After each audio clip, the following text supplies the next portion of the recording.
തനിമ അത് ഹിന്ദുത്വമാണ്, വേറൊന്നല്ല.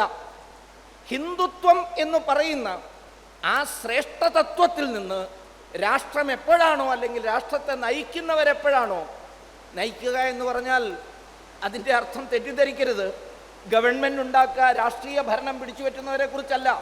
സമൂഹത്തിൻ്റെ ഉള്ളിൽ ജീവിച്ച് അവരുടെ മാതൃകയായി ജീവിക്കുക. ഭാരതത്തിൽ എപ്പോഴാണ് ഋഷിമാർ ഭരിച്ചിട്ടുള്ളത്? ഒരു ഋഷിയും ഭരിച്ചിട്ടില്ല. ഭരിക്കുന്നത് രാജാക്കന്മാരായിരിക്കും. പക്ഷേ അവരെ സാംസ്കാരികമായി, ബൗദ്ധികമായി, മാനസികമായി നയിക്കുന്നത്, ആധ്യാത്മികമായി നയിക്കുന്നത് ഋഷിസത്തമന്മാരായിരിക്കും. അവരുടെ ആദർശം കൊണ്ട്, അവരുടെ മാതൃകാപരമായ ജീവിതം കൊണ്ട്.